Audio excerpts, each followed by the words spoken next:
The late, great Vince Scully used to say, statistics are used like a drunk uses a lamppost for support, not illumination.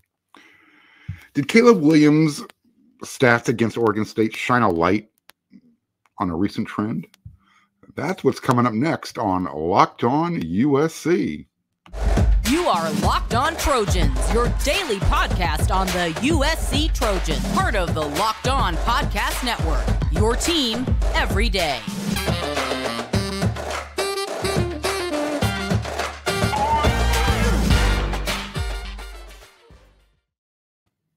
Fight on, everyone. I'm your host, Marc, and thank you for making Locked On USC your first listen every day. Whether you're watching on YouTube or wherever you download your podcast, we're free, and I really, truly do appreciate you coming along for the ride. Without you, this show means nothing. I'm wasting my time. And if you are watching on YouTube, see that red subscribe button? Do me a favor, click it. It means a lot more than you know, and I do appreciate it. If you're you just want to hear the voice, again, wherever you download your podcast or any platform, you can find us, Locked On USC. And you can always follow me on my Twitter at Marc Culkin, MarcKulkin. All right. Versus Oregon State, Caleb Williams, look, he struggled at least in the passing game.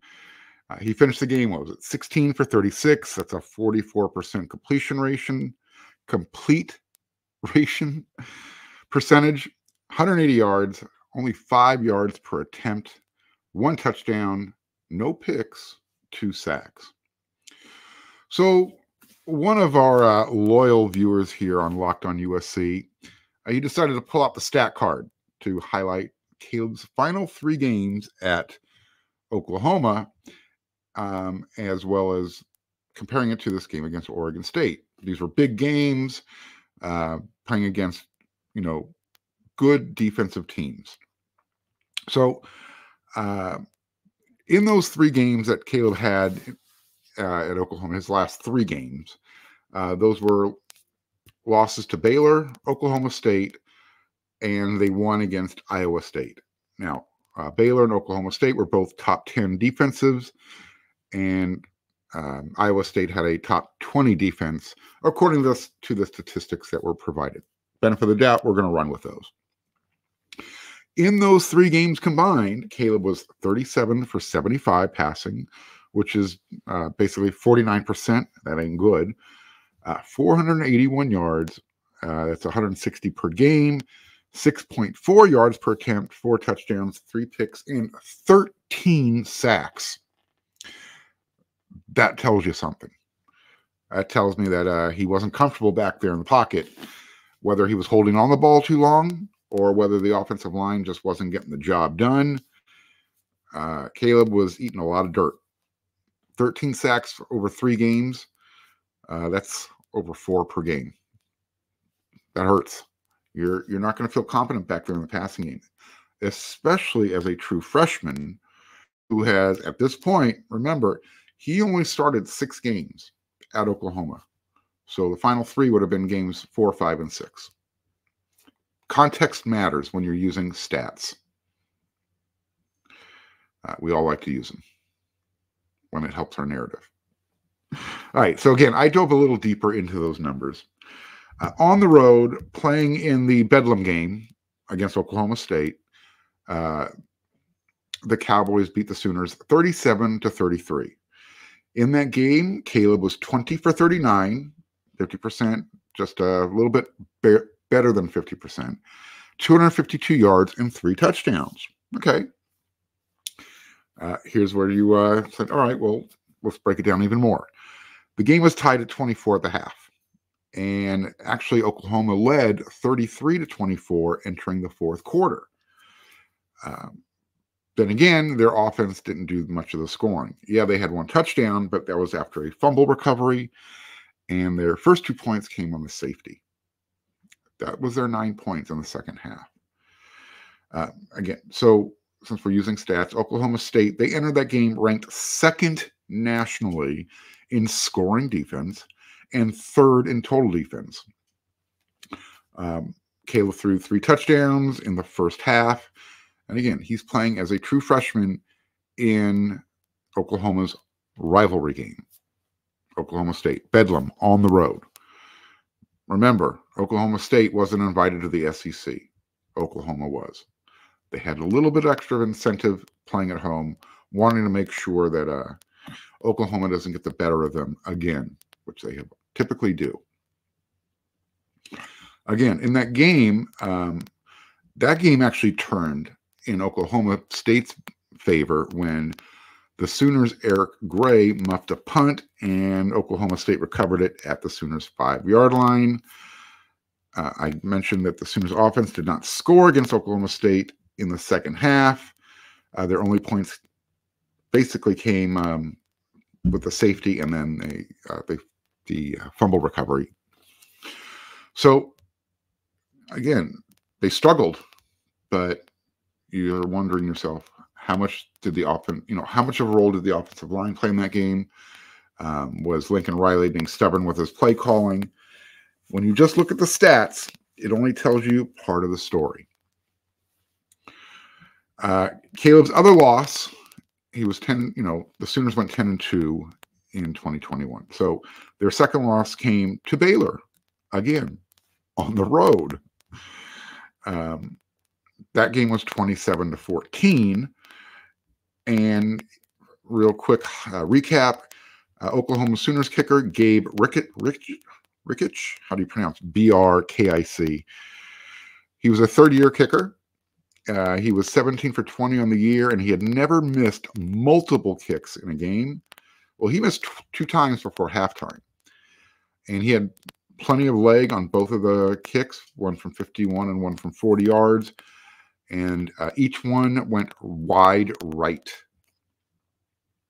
And it was at the same end of the field as well. So was the wind blowing that day? I don't know. I don't have that kind of memory.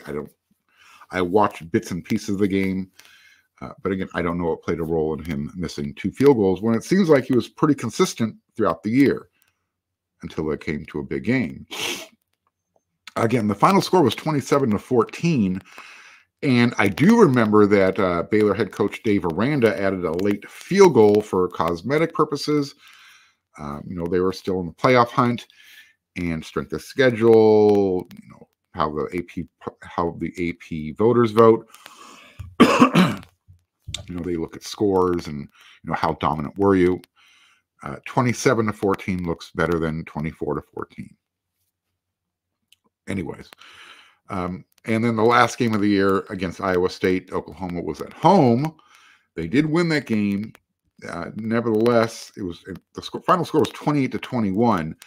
But what was not pointed out in the stats that were suggested for us to talk about was that Oklahoma that week had up to 20 players miss practice or weren't able to play in the game, or if they did play, weren't feeling too well. They all had the flu that week. So, again, bottom line, stats are great, but they don't tell the whole story. So whenever you're trying to put things into context, let's remember this last year, especially, because now we're comparing it to what happened against Oregon State. Last year, he was a true freshman. He was starting his first handful of games. They were playing on the road, and both of their losses came on the road. And they were coming against the best defenses in the country. So, should we show Caleb a little latitude? It's a fair question, right? Lincoln Riley, when he was asked about Caleb's performance at Oregon State, because again, we're wondering if this is a trend in big games. Coach Riley said it was just one of those nights. It's like a pitcher in baseball. Sometimes you don't have your best stuff, end quote. On his performance against Oregon State, it was just, again, one of those nights, yada, yada, yada. And then he also added, Caleb didn't play nearly to the level that Caleb expects himself to play at, and added he didn't get coached as well as he should. Okay. I love the fact that Lincoln has his players back. Coaches should always take the blame, or some of the blame, and Lincoln did that. He's a true player's coach. I don't think anybody will deny that. So let's, what about Lincoln Riley though, and how he performed against Oregon State? Was he outcoached on Saturday? Did Oregon State's head coach Jonathan Smith, was he better prepared than Lincoln Riley's Trojans? Well, Lincoln did admit that USC didn't handle the crowd noise at Reser Stadium as well as they probably should have. He said that the coaching staff didn't prepare the team as well as they should have, and mentioned that teams usually bring their best against USC. So that sounds a lot like coach speak to me, but again, publicly, you don't want your head coach ever throwing your guys under the bus. Every now and then you need to kind of get their attention, but you do appreciate the fact that Lincoln's taking much of the blame. Okay, so if that's the case, let's say Lincoln and the coaching staff were trying to figure things out in the first half. It was pretty obvious. You had them using up their timeouts basically at the end of the first quarter, let alone the first half. In the second half, after seeing what Oregon State did, as far as defensively to mix things up, I thought the coaching was fine in the second half. At some point, the players have to execute, right? Regardless of how loud the stadium is. Then again, if we're talking about Lincoln Riley, there are some people who might say he's a little stubborn. He might be too smart for his own good. I'm not saying that. Others have. I think the word stubborn has been used maybe once in a while, on occasion. Look, if the defense is going to play zone, drop 7 or 8, you've got to just keep running the ball, and you keep running it until the defense adjusts. In other words, don't call pass plays, and stick with that if that's what the defense is going to do. We know that USC struggled last year before Lincoln got here with that type of defense. And it looks like that might be the recipe for success because I believe part of that was done in their games against Baylor, Oklahoma State, and as well as Iowa State. Good defenses are going to find a way to stop good offenses. So again, is this a trend? I guess we're going to have to find out. I'm not sure there's going to be a lot to take away from this next game against Arizona State, at least as far as Caleb's progress is concerned. But at least now it's in the back of our minds to keep an eye on it against good teams, against good defenses. So I guess we'll see what happens after this game. Everyone's assuming USC is going to have a pretty solid bounce-back performance against ASU, at least offensively, as well as defensively. But more importantly, on offense, to kind of just spit that bad taste out of their mouth from their last road trip. Remember, though, they're still 2-0 in conference. Both of those wins on the road, 4-0 overall. So, yeah, maybe you got a steak dinner and it wasn't cooked the way you asked for it, but you still got steak, right? So, again, we'll see what happens. If the same thing happens against Washington State and Utah, we will definitely come back and address it, dive deeper into it, and maybe start getting a little bit more critical and having to maybe accept some realities. Until then, though, why don't you head on over to BetOnline? Yep, you know what's coming up. BetOnline.net is your #1 source for all of your betting info this season. You can find all the latest player developments, team matchups, news, podcasts, and in-depth articles and analysis on every game you can find. You can find out the odds on the game USC hosting Arizona State. And as always, BetOnline remains your continued source for all of your sports wagering information with live betting and up-to-date minute scores for every sport out there. The fastest and easiest way to check in on all of your favorite games and events, including Major League Baseball, MMA, boxing, and golf. Head to betonline.net or use your mobile device to learn more. BetOnline, where the game starts. All right, I'm going to sneak a little bit of recruiting information into this show here. Thursday, we got a little bit to talk about. You're going to want to head on over to wearesc.com, though, when you're done listening and watching to Locked On USC, because I'm not going to give you the good stuff for free. I'm just going to give you the stuff on the surface. Wouldn't be fair to our paying subscribers over there. But again, we do have a free 1-week trial. Give it a shot. All right, so WeRSC's Scott Schrader, our recruiting guru. He's been in Virginia this week, back east, and he's been checking in on a few players. And he wanted to let everyone know that at Washington Liberty High School in Arlington, Virginia, he got a chance to check out defensive lineman Elijah Hughes. This is a player that Coach Sean Newell is really high on. Scott gave his opinion on what he saw. Again, head on over to wearesc.com. What I will tell you is the young man will be taking an official visit this weekend to take in the SC Arizona State game. He's going to be joining Elijah Page. We talked about him last week on the show. The offensive lineman out of Arizona who decommitted from Notre Dame. It's going to happen publicly soon. Also, Roderick Pleasant, the speedy DB, defensive back from Stara High School, Gardena, California. He too will be at the game as a visitor. Who else is going to be there? Oh, from Manning, Louisiana, Tackett Curtis, linebacker, stud. He's going to use his bye week, and he's going to come check out the game. And as Scott Schrader was able to get a comment from him, USC's success on defense isn't lost on Tackett Curtis. In fact, he said, "I loved it. They're playing great right now. I hope they keep it up and keep getting better and better and better. The team is coming together, and real quick. They have guys from all over the country that came to USC, and it's working out for them right now." He was also asked, "Yes, sir. I watched both games. I think USC is in a great spot. The defense is flying around, making plays, and the offense seems unstoppable.